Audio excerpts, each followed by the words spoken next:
Hello बच्चों, आज हम 9वीं कक्षा की सामाजिक विज्ञान की 28वीं वर्कशीट जिसका विषय है ऋतुएं के बारे में पढ़ेंगे। आइए स्टार्ट करते हैं। नंबर 1, कॉरियोलिस बल। पृथ्वी के घूर्णन के कारण यानी पृथ्वी के अपनी धुरी पर घूमने के कारण उत्पन्न बल को कॉरियोलिस बल कहते हैं। यानी पृथ्वी जो अपनी धुरी पर 24 घंटे में एक चक्कर पूरा करती है, घूमती है, उसके कारण एक बल उत्पन्न होता है जिसको कॉरियोलिस बल कहते हैं। इस बल के कारण पवनें उत्तरी गोलार्ध में दाहिनी ओर तथा दक्षिणी गोलार्ध में बाईं ओर और विक्षेपित हो जाती हैं, यानी बाईं ओर मुड़ जाती हैं। इसे फैरेल का नियम भी कहते हैं। जेट धाराएं 27 डिग्री से 30 डिग्री उत्तरी अक्षांश के बीच वायुमंडल की क्षोभमंडल परत में अत्यधिक ऊंचाई 12,000 मीटर से अधिक पर एक संकरी पट्टी यानी कि पतली पट्टी में पाई जाने वाली तेज पश्चिमी पवनों को जेट धाराएं कहते हैं। इनकी गति गर्मियों में 110 किलोमीटर प्रति घंटा तथा सर्दियों में 184 किलोमीटर प्रति घंटा होती है। पश्चिमी चक्रवाती विक्षोभ सर्दी के महीने में उत्पन्न होने वाली पश्चिमी चक्रवाती विक्षोभ यानी कि तेज हलचल, तूफान, भूमध्य सागरीय क्षेत्र से आने वाले पश्चिमी प्रवाह के कारण होता है। ये प्राय भारत के उत्तर और पश्चिमी क्षेत्रों को प्रभावित करता है।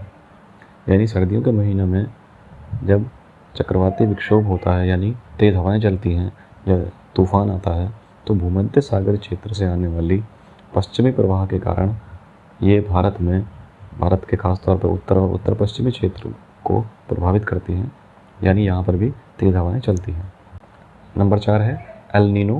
क्रिसमस के समय ठंडी पेरू जलधारा के स्थान पर अस्थायी तौर पर 2 से 5 वर्ष के अंतराल पर गर्म जलधारा के विकास को एल नीनो कहते हैं। यह एक स्पेनिश शब्द है जिसका अर्थ है बच्चा, जो बेबी क्राइस्ट को व्यक्त करता है। इसकी उपस्थिति समुद्र की सतह के तापमान को बढ़ा देती है तथा उस क्षेत्र में व्यापारिक पवनों को शिथिल कर देती है। नंबर 5 है मानसून। मानसून शब्द की उत्पत्ति अरबी शब्द मौसम से हुई है, जिसका शाब्दिक अर्थ है मौसम। मानसून का अर्थ एक वर्ष के दौरान वायु की दिशा में ऋतु के अनुसार परिवर्तन। मानसूनी जलवायु की एक विशेषता विशिष्ट मौसमी प्रतिरूप होता है, जिसमें मौसम की अवस्थाओं में बहुत अधिक परिवर्तन होता है। यानी एक वर्ष के दौरान वायु की दिशा में ऋतु के अनुसार परिवर्तन, जैसा कि भारत की जो जलवायु है वो मानसूनी है और यहाँ मौसम की अवस्थाएं मानसून पर निर्भर करती हैं। भारत में मुख्यतः 4 ऋतुओं की पहचान की जा सकती है, यानी 4 ऋतुएं मुख्य रूप से आती हैं: शीत ऋतु, ग्रीष्म ऋतु, मानसून का आगमन, मानसून की वापसी। शीत ऋतु यानी सर्दी का मौसम और ग्रीष्म ऋतु यानी गर्मी का मौसम। मानसून का आगमन यानी जब मानसून भारत में प्रवेश करता है जून के महीने में केरल यानी पश्चिमी तट से, और मानसून की वापसी यानी जब मानसूनी पवनें हिमालय से टकराकर मुड़ जाती हैं और पश्चिमी भारत में नवंबर के महीने में वर्षा करती हैं। तो शीत ऋतु का जो समय है वो नवंबर से फरवरी है। उत्तर पूर्वी व्यापारिक पवनें स्थल से समुद्र की ओर बहने लगती हैं, यानी ज़मीन से समुद्र की ओर बहने लगती हैं। उत्तर भारत में दिसंबर एवं जनवरी सबसे ठंडे महीने होते हैं, यानी उत्तर भारत में दिसंबर और जनवरी का महीना सबसे ज़्यादा ठंड का महीना होता है। यहाँ कमज़ोर उच्च दाब का क्षेत्र है, यानी वायु का उच्च दाब यहाँ कमज़ोर हो जाता है। आमतौर पर आसमान साफ, तापमान और आर्द्रता कम और पवनें शिथिल तथा परिवर्तित होती हैं।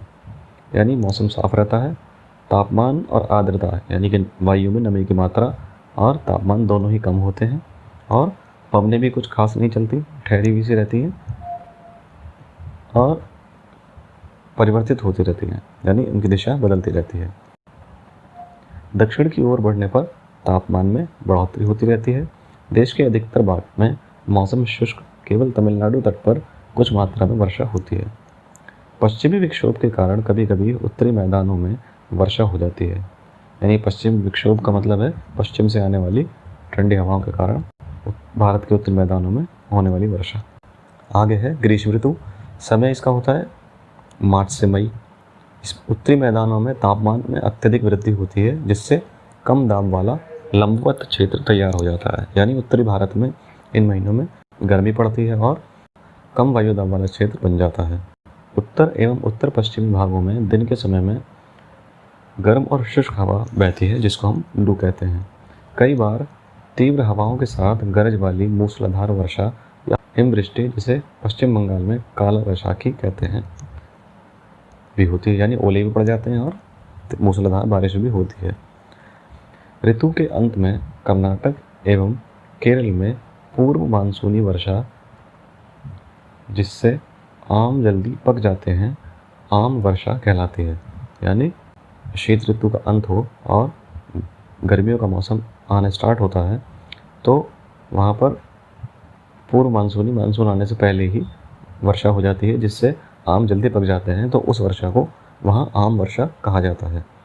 प्रायद्वीपीय भागों में समुद्री पवनों के प्रभाव के कारण तापमान के प्रतिरूप में ना के बराबर परिवर्तन आता है। यानी भारत का वह भाग जो 3 ओर से समुद्र से घिरा है, दक्षिण का भाग, इस क्षेत्र में समुद्री पवनों के प्रभाव के कारण तापमान में कोई खास बदलाव नहीं आता। तो आइए इसके प्रश्नों पर चलते हैं। पहला प्रश्न है, एल नीनो से आप क्या समझते हैं, इसका क्या प्रभाव होता है। एल नीनो के बारे में हमने पढ़ा कि क्रिसमस के समय यानी दिसंबर के अंत में पेरू की ठंडी जलधारा के स्थान पर 2 से 5 वर्ष के अंतराल पर एक गर्म जलधारा जब बहने लग जाती है, तो उसको एल नीनो का नाम दिया जाता है। गर्म जलधारा के कारण समुद्र की सतह का तापमान बढ़ जाता है, जो कि उस क्षेत्र की व्यापारिक पवनों को रोक देता है, शिथिल कर देता है। दूसरा प्रश्न है, दिल्ली में चेन्नई की अपेक्षा शीत ऋतु एवं ग्रीष्म ऋतु के तापमान में अधिक अंतर होता है, क्यों? समझ कर लिखिए। दिल्ली क्योंकि उत्तर भारत में है और चेन्नई भारत के दक्षिण में समुद्र के किनारे पर बसा हुआ है, जो कि भारत का एक प्रायद्वीपीय भूभाग है। तो चेन्नई क्योंकि समुद्र के निकट है, समुद्र से आने वाली पवनें जिनमें नमी की मात्रा अधिक होती है, आर्द्रता बहुत अधिक होती है, तो वहाँ वो 12 महीने एक जैसी ही रहती हैं, जिसके कारण समुद्र के निकट जो भी स्थान है, उस स्थान पर समुद्र से आने वाली पवनों के कारण वहाँ के तापमान में कोई खास बदलाव नहीं होता। यानी जितना तापमान है लगभग उतना ही रहता है, ना तो वो सर्दी के मौसम में कम होता है, ना ही गर्मी के मौसम में वहाँ का तापमान बढ़ता है। भारत में शीत ऋतु की प्रमुख विशेषताओं को लिखिए। भारत में शीत ऋतु नवंबर से फरवरी में आती है। तो ये सब शीत ऋतु के बारे में जो भी हमने पढ़ा है, ये आप आसानी से इसमें लिख देंगे। चौथा प्रश्न है, मानसून के मौसमी अवस्थाओं में बहुत अधिक परिवर्तन होता है। भारत के संदर्भ में इस कथन की पुष्टि कीजिए। चौथा प्रश्न है, मानसून में मौसमी अवस्थाओं में बहुत अधिक परिवर्तन होता है। भारत के संदर्भ में इस कथन की पुष्टि कीजिए। तो जैसा कि हम जानते हैं, मानसूनी पवनें जो अपने साथ बहुत सारी नमी लेकर आती हैं, जो कि बाद में वर्षा करती हैं। तो ये मानसूनी पवनें भारत में जून के महीने में भारत के पश्चिमी तट यानी केरल से प्रवेश करती हैं, और मानसूनी पवनों के कारण उत्तर भारत में तीव्र गर्मी से राहत मिलती है।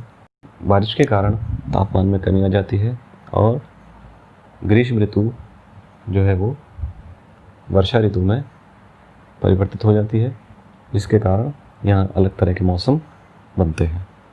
और वीडियोस देखने के लिए इस चैनल को सब्सक्राइब करें।